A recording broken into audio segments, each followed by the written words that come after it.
Boa noite. Boa noite. Palocci revela a entrega de propina para Lula em dinheiro vivo. Segundo a delação, quantias maiores iam para o instituto do ex-presidente. Temer não fala sobre a acusação de liderar organização criminosa e viaja a São Paulo para definir defesa contra a denúncia do procurador-geral. Padilha e Moreira, os ministros acusados, são mantidos no cargo. Em fevereiro, Temer prometeu que afastaria temporariamente quem fosse denunciado. A Justiça nega o pedido de liberdade para os donos da JBS Friboi. Joesley e Wesley Batista continuam presos por negócios suspeitos com dólar e ações. A Bolsa de São Paulo volta a bater recorde histórico. O mercado demonstra confiança, apesar das incertezas da crise na política. Atentado terrorista no metrô de Londres deixa cerca de 30 feridos. Alerta na Inglaterra sobe para nível crítico e policiamento é reforçado. O Jornal da Gazeta está no ar.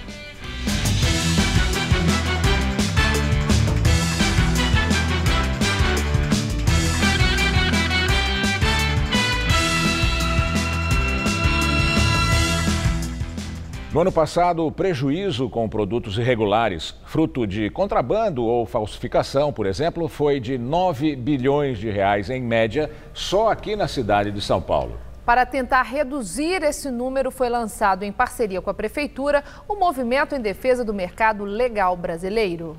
Com um rolo compressor, o prefeito João Dória destruiu centenas de brinquedos, todos falsificados e fruto de apreensões. Em seguida, foi a vez de cigarros contrabandeados serem destruídos. A parceria da Prefeitura com entidades empresariais tem o objetivo de endurecer o combate a produtos piratas e contrabandeados e ao descaminho. Só no ano passado, o comércio ilegal gerou um prejuízo estimado em 9 bilhões de reais aos cofres públicos da cidade de São Paulo, em 16 setores de produção. O levantamento do Fórum Nacional contra a Pirataria e a Ilegalidade apontou ainda que cerca de 4 bilhões e meio de reais foram perdidos por causa da evasão fiscal. O lançamento da campanha coincide com a mega operação da Receita Federal, que começou na última segunda-feira. Batizada de Setembro, ela continua durante todo o mês fiscalizando estabelecimentos na região do centro de São Paulo. O shopping 25 de março teve o alvará de funcionamento cassado. Existem mais, em média, aí 16 shoppings para ser fechados, além do Shopping 25, mas obviamente foi uma ação extremamente importante e um pé direito muito grande para a gente começar a combater isso de maneira correta na cidade de São Paulo. O shopping foi e continua fechado porque a investigação apontou que a maioria das lojas vendia produtos falsos, ou seja, mercadoria pirata. Nesses primeiros 4 dias da Operação Setembro, foram encontrados espaços que serviam para esconder os produtos ilegais. Até um fundo falso com cerca de 5.000 pares de tênis falsificados também foi descoberto. Com o mesmo rigor com que fechamos este shopping 25 de março, fecharemos outros, não importa onde. Shoppings de luxo, shoppings de classe média, shoppings populares, onde existir contrabando, falsificação e medidas ilegais e que exijam a aplicação da lei, a Prefeitura de São Paulo, o Governo do Estado de São Paulo e o Governo Federal farão com que a lei seja cumprida. O contrabando é o crime de importar ou exportar de forma clandestina. Descaminho é quando a mercadoria entra no país a um custo diferente do valor declarado em nota fiscal. Já a falsificação é o comércio conhecido como pirata, quando não há autorização para copiar ou reproduzir um produto. Segundo a Receita Federal, a quantidade de produtos apreendidos até agora foi suficiente para encher 15 caminhões. Pelo menos 165 lojas já foram vistoriadas e a expectativa é chegar a 900. A estimativa é apreender mais de 800 toneladas de mercadorias irregulares, o equivalente a 300 milhões de reais. E o prefeito de São Paulo, João Dória, do PSB, disse que vai continuar as viagens para outros estados e para o exterior. João Dória disse isso depois que o Ministério Público pediu esclarecimentos sobre as viagens dele. O prefeito já esteve em várias capitais brasileiras e entre destinos internacionais, França, Estados Unidos e China. Nós não temos nenhum problema em responder ao Ministério Público sobre o que estamos fazendo. Quero voltar a repetir que as viagens que faço faço com o meu dinheiro, eu pago as minhas viagens, seja no Brasil, seja no exterior, é uma opção que eu tive. Assim como outras iniciativas, eu uso o meu automóvel, eu devolvo o meu salário para o terceiro setor e quero voltar a dizer e reafirmar, vamos continuar a viajar no Brasil e fora do Brasil, tantas quantas vezes forem necessárias, para mostrar os valores da nossa cidade, atrair investimentos, gerar empregos e produtividade. Um dia depois de ser alvo de nova denúncia, o presidente Temer veio a São Paulo para discutir com os advogados próximos passos da defesa dele. Parecia que nem era com ele. Durante a visita ao Instituto Estadual do Cérebro, no Rio de Janeiro, Michel Temer se fez de desentendido quando um repórter perguntou sobre a denúncia. Em relação a quê? Ao hospital? Respondeu o presidente. Durante o discurso, também nenhuma palavra sobre o caso. Depois saiu sem falar com a imprensa. O ministro da Saúde também desconversou. Ricardo Barros, do PP, citado na lista da Odebrecht, se valeu da economia. Nós estamos governando plenamente e estas questões não interferirão na determinação do presidente Temer de entregar um país melhor do que recebeu ao seu sucessor. Temer não falou em público, mas tudo indica que não pensa em outra coisa: barrar a segunda denúncia contra ele.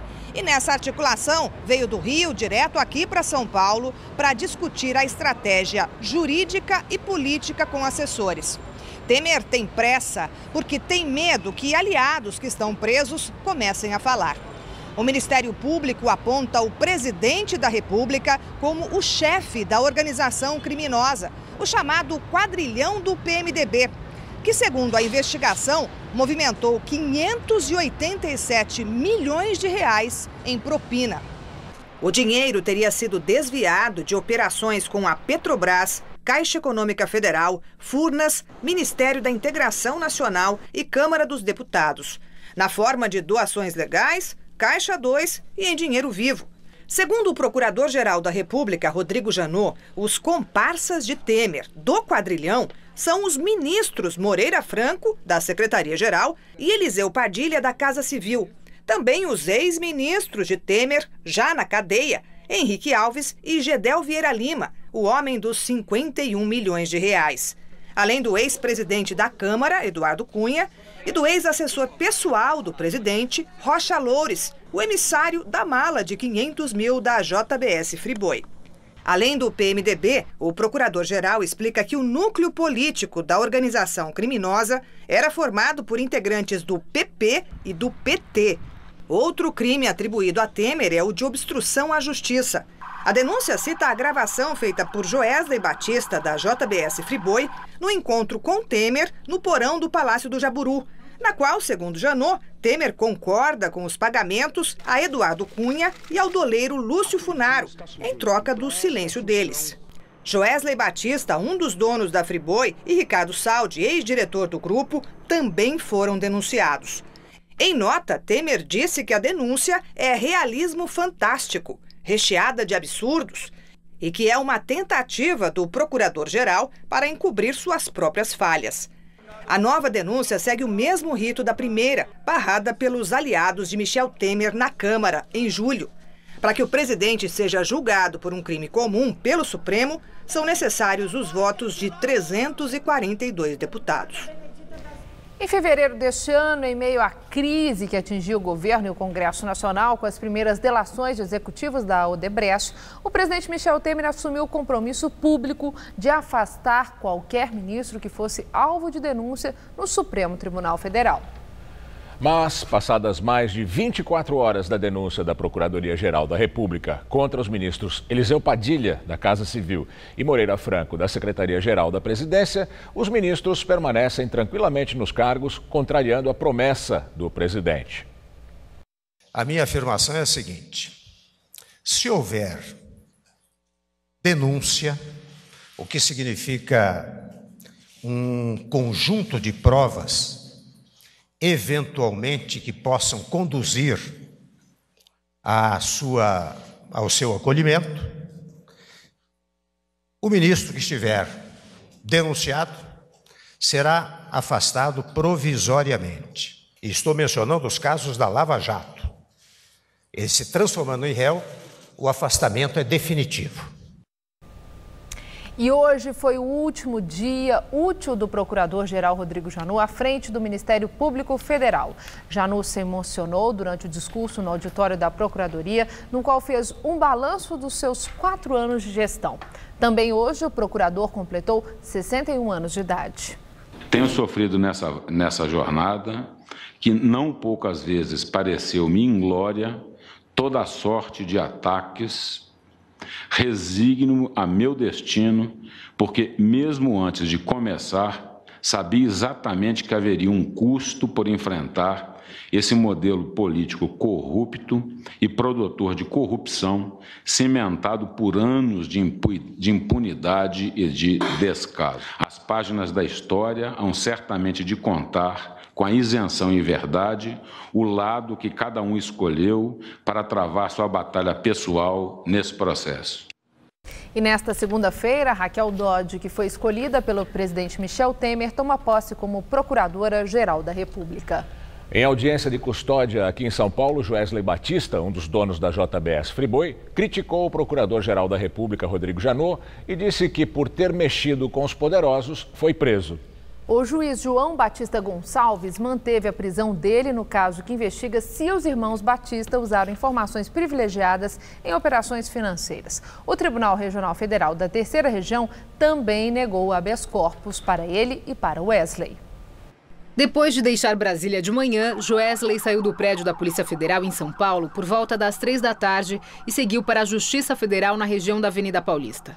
Ele foi ouvido pelo juiz federal João Batista Gonçalves, responsável pela Operação Tendão de Aquiles, que apura se os irmãos Batista usaram informações privilegiadas para lucrar no mercado financeiro. A investigação aponta que entre abril e maio deste ano, eles compraram e venderam ações da JBS durante 6 dias. E compraram também dólares, às vésperas da divulgação das gravações do acordo de delação premiada, com altos lucros como resultado. Joesley tem um pedido de prisão nesse caso, mas já estava detido desde domingo por ordem do ministro do Supremo, Edson Fachin, por outra denúncia, de que é suspeito de ter omitido informações em delação premiada. Joesley e Wesley Batista devem permanecer presos, porque a Justiça aqui de São Paulo também negou pedido de habeas corpus para os dois no processo sobre crime financeiro.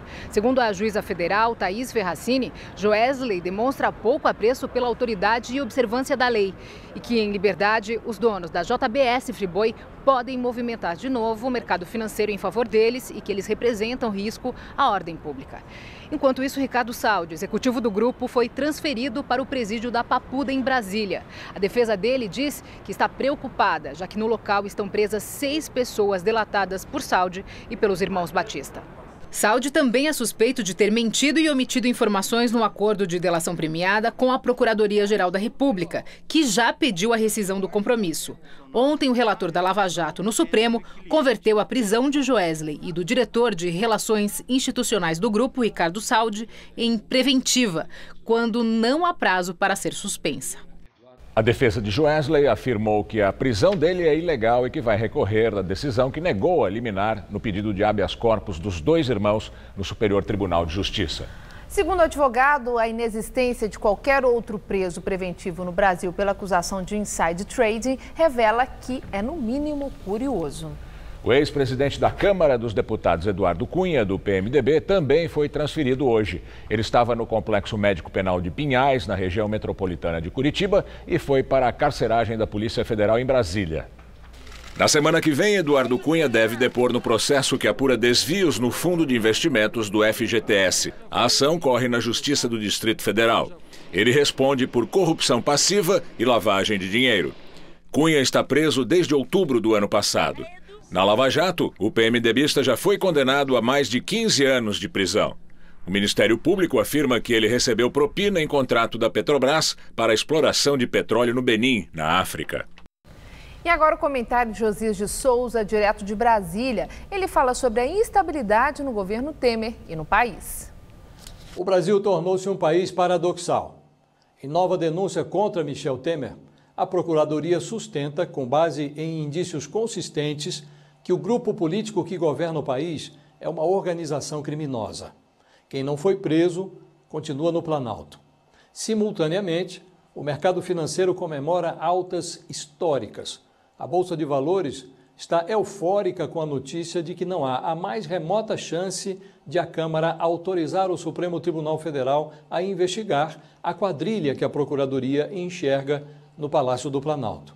Agarrado à poltrona, Temer alardeia que o pior da crise já passou. Além da alta na Bolsa, há a inflação baixa, os juros de um dígito e um ambicioso programa de privatizações. Coisa igual não se via há uma década e meia. Quer dizer, exceto pelos 13 milhões de desempregados que não sabem o que é essa tal de Bolsa de Valores, nenhum brasileiro pode deixar de ser otimista.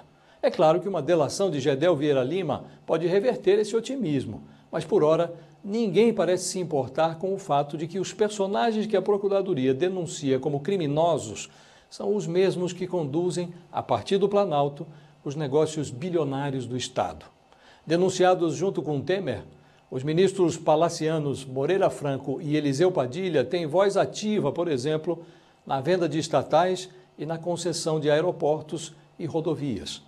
Mantê-los em posições tão estratégicas, sem uma sentença que os redima, que os inocente, é mais ou menos como colocar gato para vigiar sardinhas.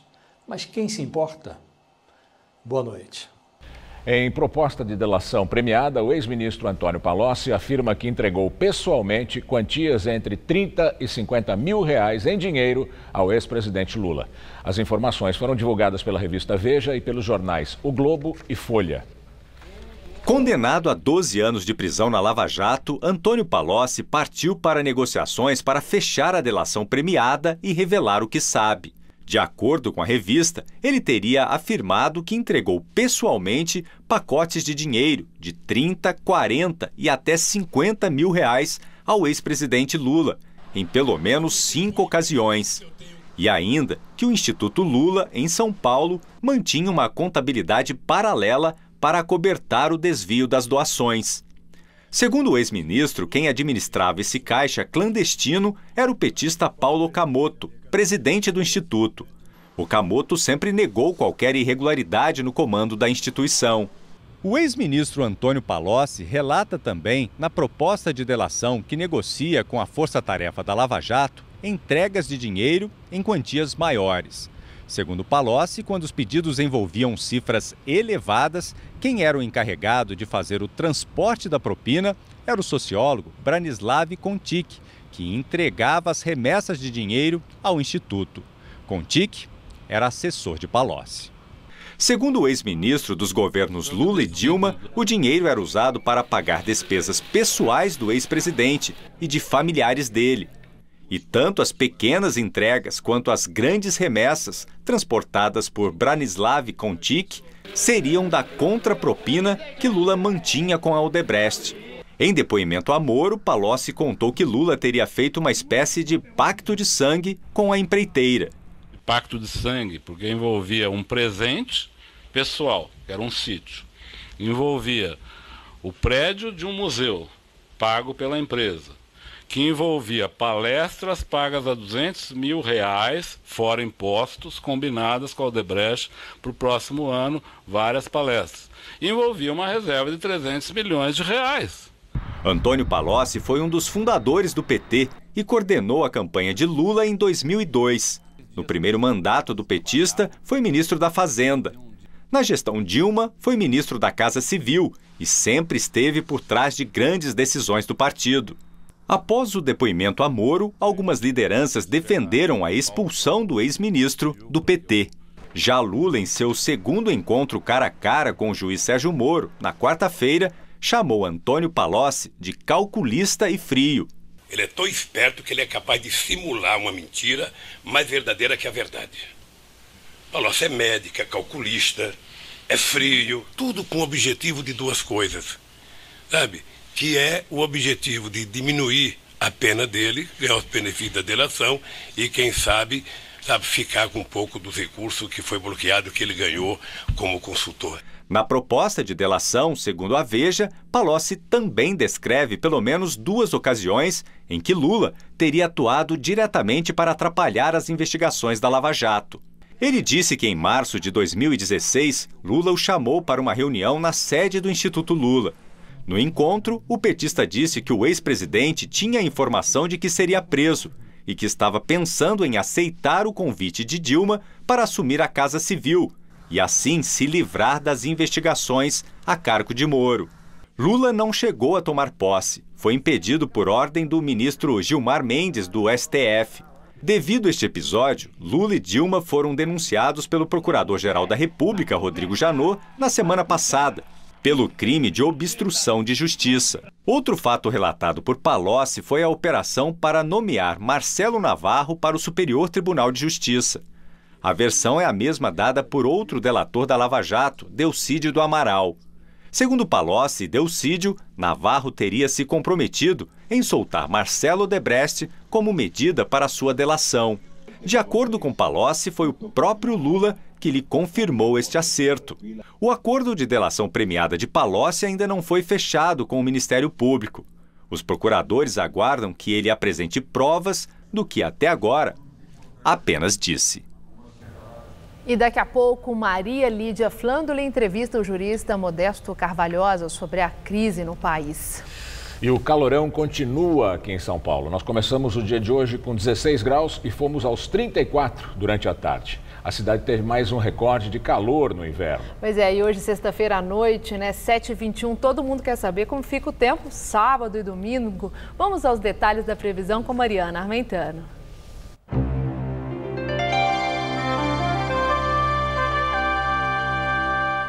O final de semana promete ser quente e ensolarado aqui em São Paulo, mas no sul a previsão é de friozinho. Além da queda nas temperaturas, a meteorologia alerta para o risco de mais temporais amanhã entre o Rio Grande do Sul e Santa Catarina.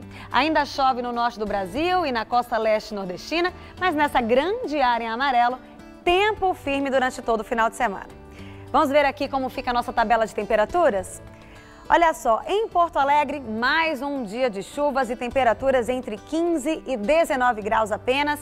Na capital fluminense, o calor diminui em relação a hoje, máxima de 32 graus amanhã. Em Fortaleza, sábado ensolarado, com calor na casa dos 33 graus à tarde. E em Palmas, no Tocantins, termômetros na marca dos 39 graus. Para São Paulo, a previsão é de um final de semana de muito sol e nada de chuva.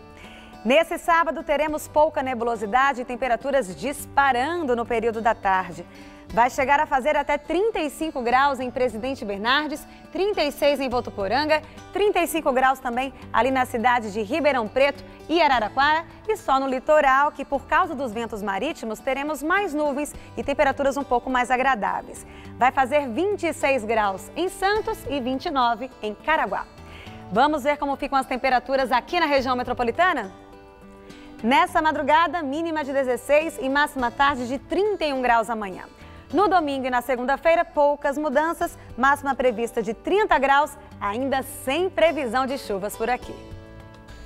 Um jovem arquiteto nascido em Nápoles, na Itália, veio para o Brasil no fim da década de 40 para passear e acabou ficando por aqui. Morou primeiro no Rio, mas mudou-se logo para a capital paulista. Aqui projetou residências para endinheirados de fino gosto. Hoje, aos 90 anos de idade, mantém uma vasta coleção de arte e mobiliário e garante que faz apenas o que gosta. Hugo de Patti é um personagem cara de São Paulo.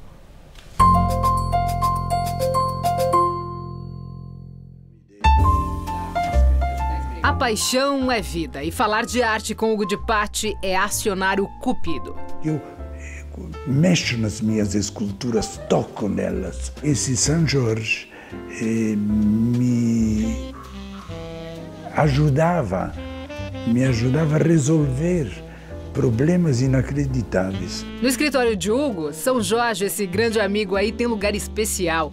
O arquiteto dos abonados, que desenha mansões fantásticas para os mais ricos e poderosos de São Paulo, que tem livros publicados pelo mundo, é, na verdade, um grande entusiasta da vida, da arte. Você entra num apartamento, numa casa composta de obras de arte de qualidade e você diz, que bonito.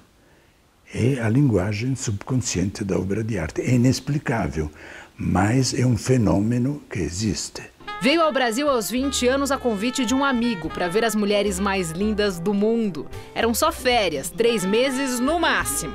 Primeiro Rio, depois São Paulo e aqui está até hoje. Se São Paulo adotou Hugo de Patti adotou os Jardins. Aqui, como ele mesmo diz, pelo menos uma casa em cada rua foi desenhada por ele. Mas tem um endereço especial, um caso de amor, que é aqui, na Gabriel Monteiro da Silva, onde ele resolveu voltar a fazer o que mais gosta, a trabalhar com obras de arte. Voltei só para me divertir. Ele foi mesmo um visionário. Muito antes de a rua ser uma referência em decoração, Hugo comprou uma casa aqui. Era 1964. Na sequência, adquiriu também o número 689, onde hoje é o seu estúdio. Quem se aposenta, ferrou, morreu. Eu não estou aposentado não, mas não trabalho mais. E quando diversão e trabalho se fundem, a felicidade aparece. Eis o segredo de Hugo de Patti. O arquiteto de coração paulistano, mas paladar ainda, olha, muito napolitano, viu? 3/4 da minha vida morei aqui. Qual é a melhor pizza? Daqui ou de lá? A de lá. Ah, meu possível. Vamos comer uma pizza, resolve, tá tudo bem.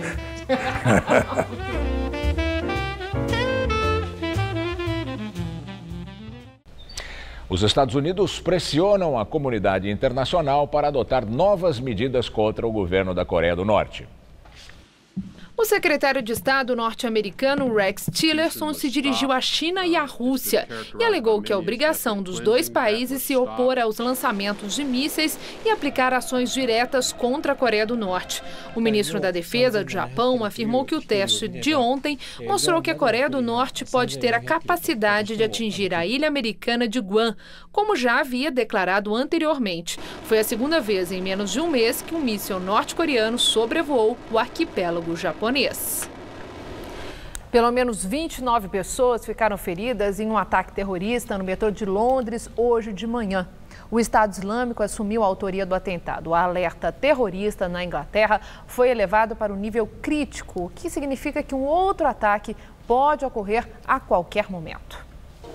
O ataque foi por volta das 8h30 da manhã na estação Parsons Green, a 7 quilômetros do centro de Londres. Testemunhas ouviram uma explosão e viram uma bola de fogo tomar conta do vagão antes dele ser esvaziado. Houve pânico e, além dos feridos pela explosão, passageiros acabaram pisoteados. Apesar dos relatos de vítimas com ferimentos graves, o Serviço de Saúde britânico confirmou que não há ninguém com risco de vida.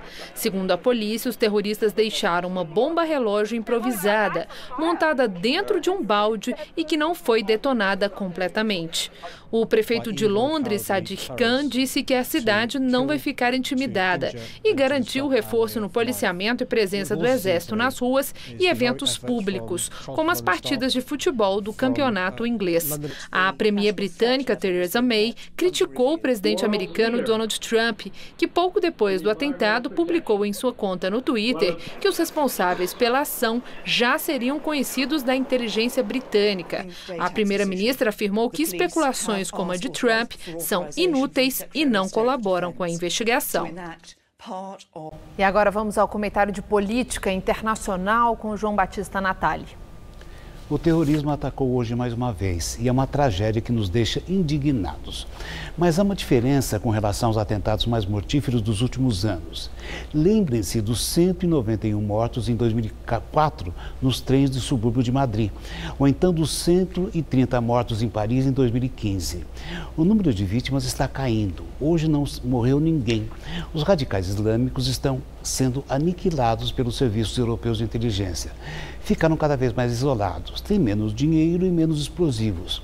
O que vemos agora é um terrorismo de pobre, um terrorismo praticado por bandidos que atuam por conta própria, ou em grupos de 3 ou 4 que se conhecem pela internet. O atentado de hoje na estação de metrô de Parsons Green foi coisa de amador. Continua sendo um atentado criminoso, mas traz embutida a ideia de desespero, que não possui logística ou planejamento capazes de matar mais gente. Nos últimos atentados da Inglaterra, só o de Manchester, com 22 mortos em abril, escapou a essa regra. Em Nice, na França, com 84 mortos por atropelamento em julho do ano passado, os terroristas não possuíam nem um punhado de explosivos. O motivo desse declínio está na decadência do Estado Islâmico. Esses malucos criaram em junho de 2014 um chamado Califado no Iraque e na Síria. Eles tinham como base no Iraque a cidade de Mossul, mas foram desalojados por bombardeios americanos. Na Síria, quem fez o serviço foram os aviões da Rússia e a ditadura de Bashar al-Assad. Com a guerra civil, o Estado Islâmico foi desalojado de sua principal base, a cidade de Raqqa. Os ex-combatentes do Estado Islâmico têm se refugiado aos milhares na Turquia. É um final patético para uma organização que pretendia incendiar a Europa e impor o domínio territorial em todo o Oriente Médio. Mas a ideologia criminosa do Estado Islâmico não morreu. É por isso que ainda vivemos tragédias como a do metrô de Londres. Coisa de amador, mas eu repito, de amador criminoso. É assim que o mundo gira. Boa noite. Wesley Batista, dono da JF, disse em depoimento à Justiça Federal que não sabe que crime cometeu. Ele está preso preventivamente por uso de informações privilegiadas para lucrar no mercado financeiro. O depoimento dado na quarta-feira foi divulgado hoje. Excelência, eu estou me perguntando nessas últimas 6 horas se o crime que eu cometi foi ser um colaborador.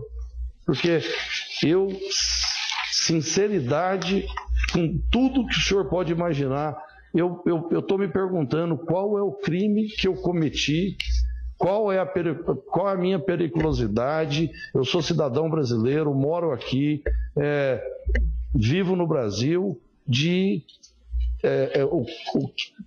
a prevenção é para prevenir, de eu fazer o quê? De eu trabalhar.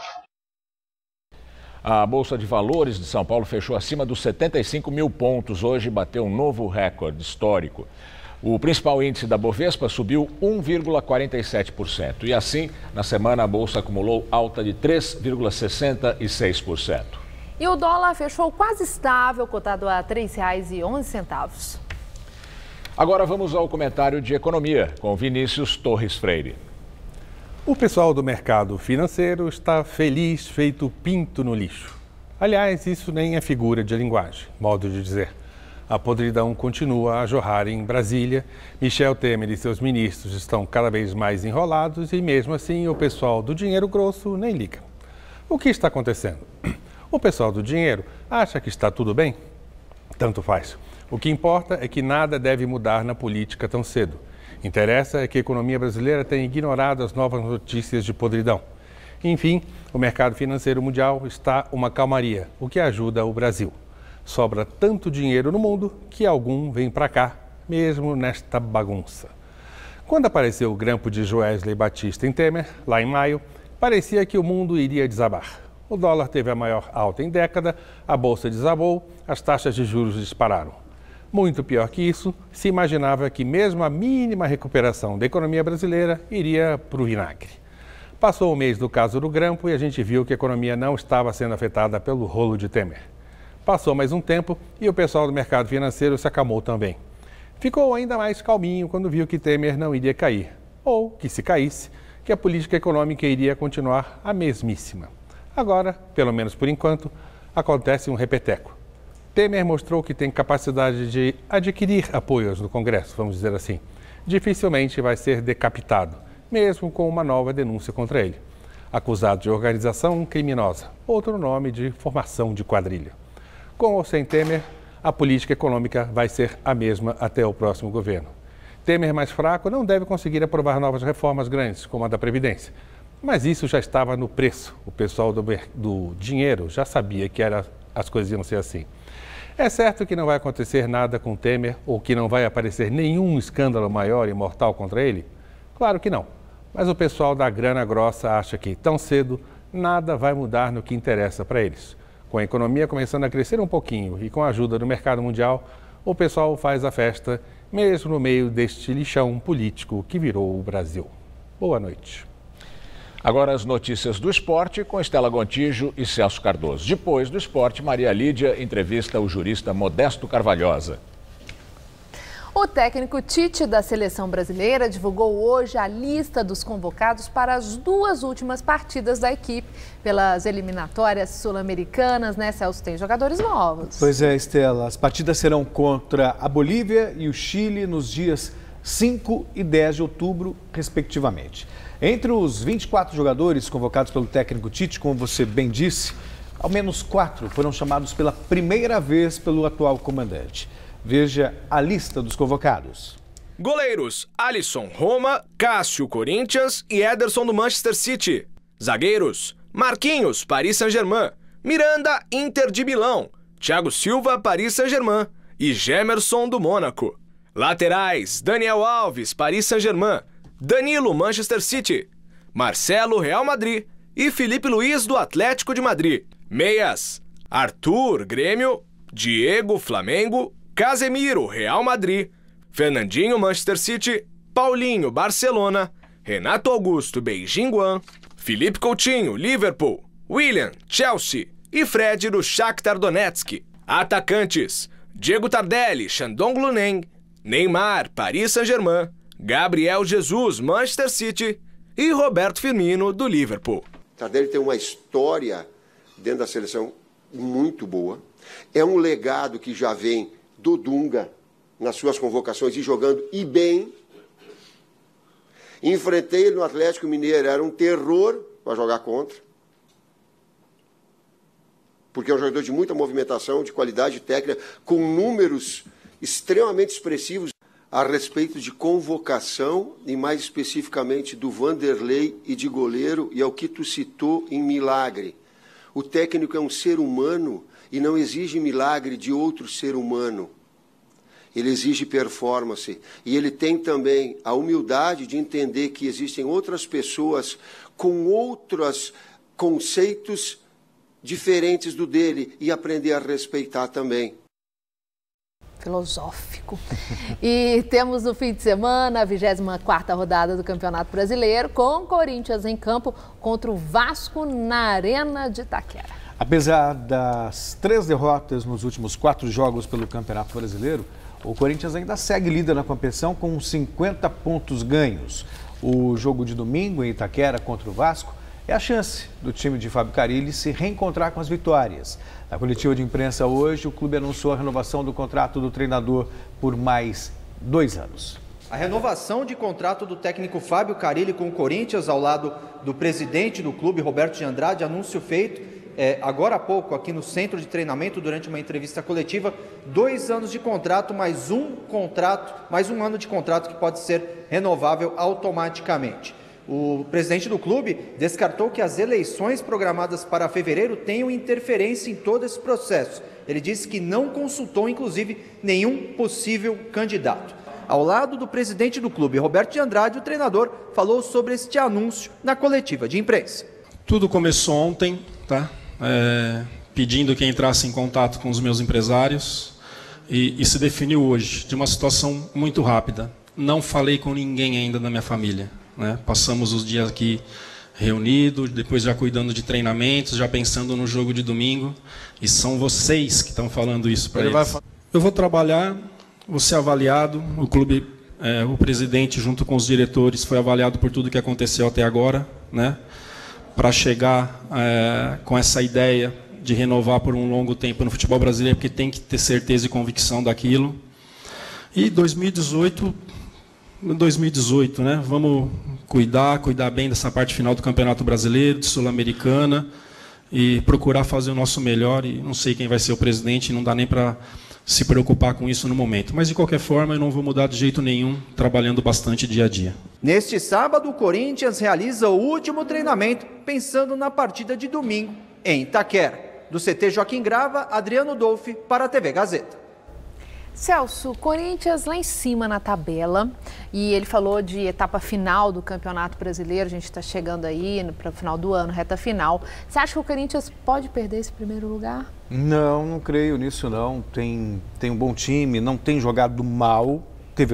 Apresentou uma queda de rendimento, mas nada muito gritante. E é justíssima essa renovação com o Fábio Carille. Técnico competente, assumiu, já ganhou o Campeonato Paulista, é líder do Campeonato Brasileiro, o que mostra a confiança da diretoria na conquista desse título. Sem dúvida, Celso, boa noite. Boa noite. Um ótimo fim de semana. Até segunda-feira. Até segunda. E é com você, Gamberini. A seguir, Maria Lídia entrevista ao vivo o jurista Modesto Carvalhosa sobre a crise no país. Até já. Quantas vezes você enxergou uma oportunidade para sua empresa, mas achou que era um passo maior do que poderia dar? As coisas só andam quando você se movimenta.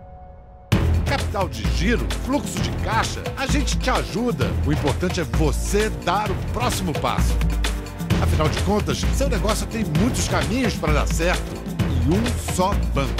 Bradesco Empresas e Negócios. Para frente com o seu negócio. Desemprego bate recorde no Brasil. Falta de repasses fecha universidades. Temer corta milhares do Bolsa Família. Reformas dificultam a aposentadoria e retiram direitos. Agora, eles querem até tirar o seu direito de escolher um presidente. Não podemos aceitar. O PT já provou que é possível crescer com democracia, combatendo as desigualdades e gerando empregos. Vamos juntos defender o Brasil. Tá a fim de escrever a sua própria história? Que tal dirigir a sua própria vida? Então corre pra cá, que a sua hora chegou. Bem-vindo ao Mundo Casper, o lugar certo para você pensar, criar e questionar.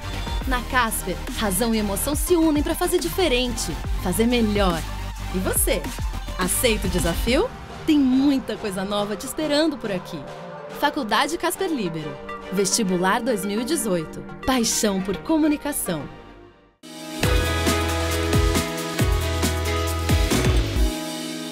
A luta por uma reforma da Previdência que seja justa também é das mulheres. E o Solidariedade Mulher está nessa luta. Nosso esforço para empoderar as mulheres e renovar a classe política é fundamental nesse processo. Estamos ganhando militantes mulheres em todas as partes do Brasil. Elas trazem garra e determinação ao nosso partido. Felice ao Solidariedade. Com solidariedade a gente muda o Brasil. A maior causa de acidentes na nossa cidade é a imprudência. Por ano, ela faz quase 20 mil vítimas e tira mais de 800 vidas. São mais de 2 mortes por dia. E você sabia que 93% dessas mortes são causadas por homens? Multas, radares e orientações diminuem o problema, mas a solução é você mudar de atitude. Seja prudente e dirija com mais respeito à vida. Imprudência zero. Prefeitura de São Paulo. Neste domingo a bola rola no Brasileirão e tudo o que é destaque na rodada você confere no Mesa Redonda. Os lances que movimentaram a torcida, os resultados que movimentaram a tabela. Fique ligado nos comentários especiais dos craques do Mesa Redonda, neste domingo, 9 da noite. Oferecimento Lux Color. Tudo que é muito bom é tão bom quanto pintar com Lux Color. Baltec, a manta líquida que impermeabiliza e colore o Brasil. Rede Pit Stop, a maior rede de autopeças e serviços automotivos do Brasil.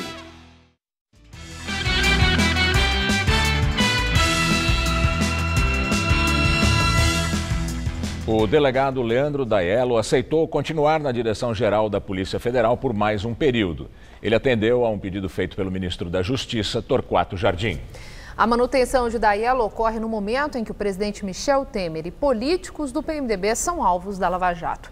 Segundo o ministro da Justiça, o pedido a Daiello foi feito para dar continuidade à preparação da nova política de segurança pública e à modernização da Polícia Federal. Vamos agora à entrevista do dia com Maria Lídia Flandoli. A entrevista foi gravada com o jurista Modesto Carvalhosa. Entrevisto o jurista Modesto Carvalhosa, autor de vários livros e, dentre eles, eu destaco o Livro Negro da Corrupção, Prêmio Jabuti de Literatura Jornalística. Agradeço muito estar conosco para uma reflexão.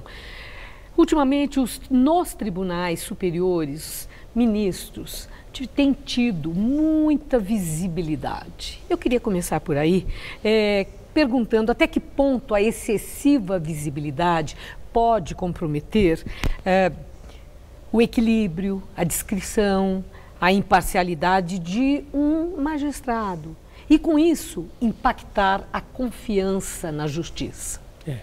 Realmente, a regra que existe desde os tempos dos romanos é de que o juiz só fala nos autos. Não é?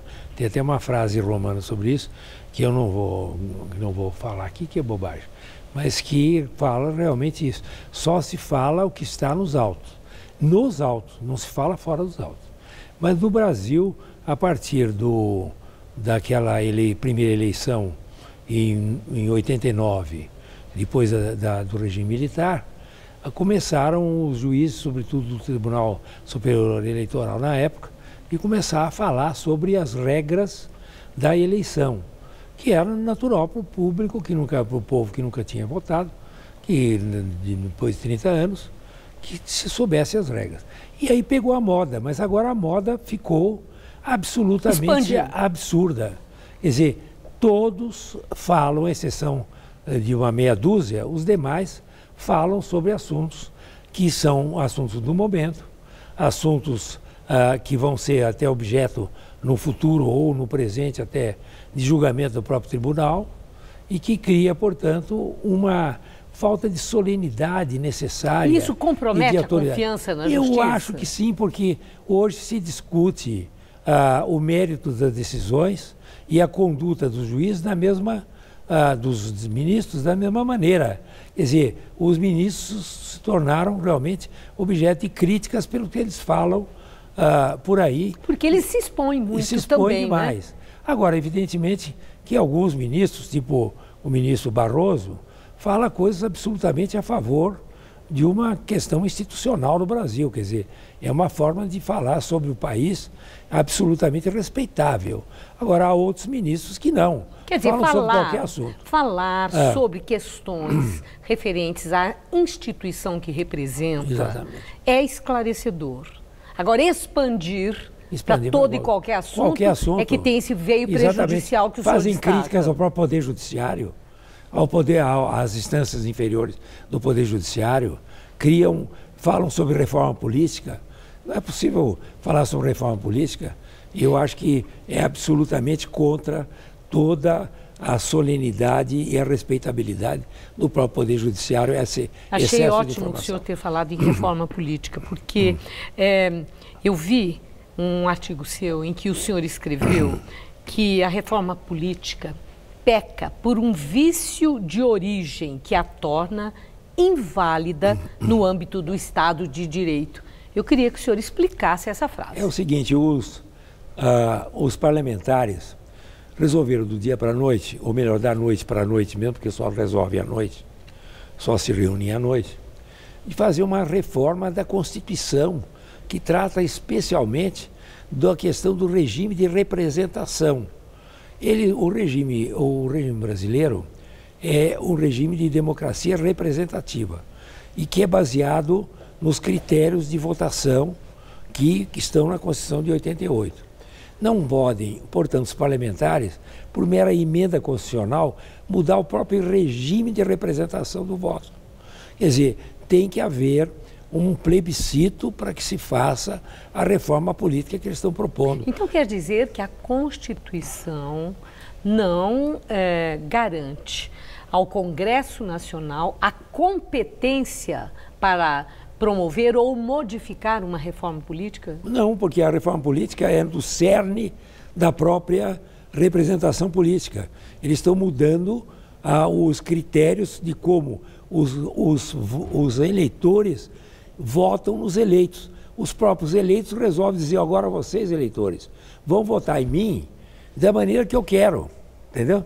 Então é como você ter um procurador de uma viúva, que vai e num cartório com ela, e ela diz, você todo mês vai me dar as locações que você recebe e você vai ter 5%.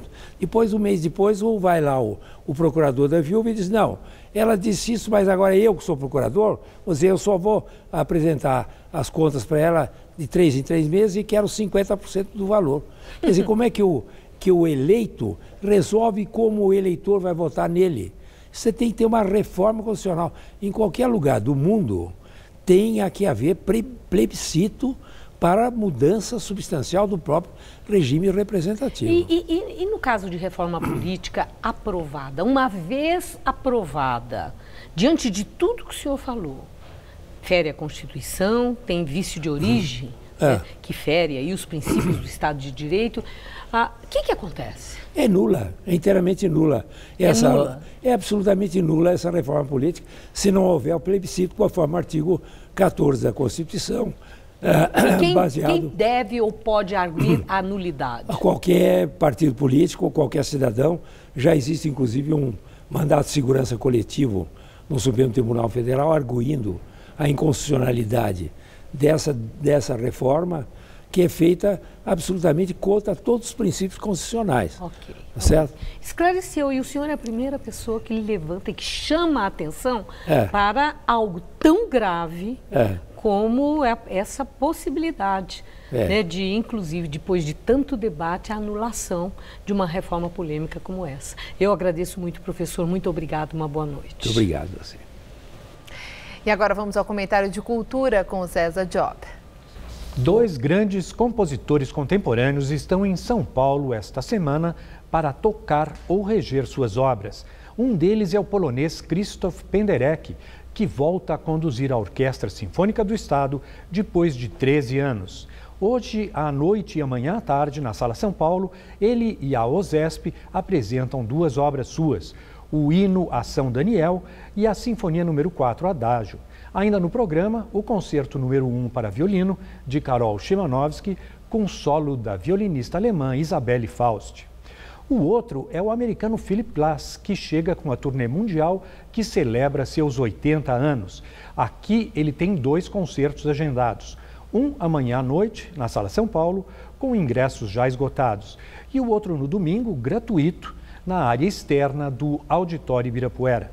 Com ele, 4 pianistas convidados: Maki Namekawa, Jenny Lin, Ricardo Castro e Heloísa Fernandes. No programa, trechos da trilha sonora do filme Mishima, além de estudos, faixas do álbum Metamorfoses e o dueto Stokes. A diretora e coreógrafa Bia Lessa também está em São Paulo, no Sesc Consolação, com seu novo trabalho, uma montagem teatral do Grande Sertão Veredas, a obra máxima de Guimarães Rosa. Bia já se debruçou sobre o texto quando fez a instalação que inaugurou o Museu da Língua Portuguesa em 2006. Agora ela tem Caio Blatt para viver Riobaldo, o herói sertanejo que caça seu inimigo, faz um pacto com o diabo e vive seu amor por Diadorim, a mulher que se passa por jagunço. O cenário é uma instalação que pode ser visitada a qualquer dia da semana. A peça cumpre temporada de quinta a domingo. E a Estúdio 3, Companhia de Dança, apresenta amanhã e depois, no Teatro Alfa, o espetáculo Um Certo Canto Brasileiro, de Anselmo Zola. Com o diretor musical Felipe Venâncio, ele escolheu para a trilha músicas ícones do cancioneiro nacional, cantadas por Caetano, Chico, Roberto Carlos, Maísa, Cartola, Milton Nascimento, Tim Maia, Bethânia, Ângela Maria e muitos mais. O cenário é todo de papel ondulado, assinado por Antônio Lemes. Aproveitem. Boa noite. O Jornal da Gazeta termina aqui. Você pode ver a edição de hoje no site do Jornal da Gazeta. Mais notícias em nossa edição das 10. Uma boa noite, ótimo fim de semana. Bom fim de semana e até segunda.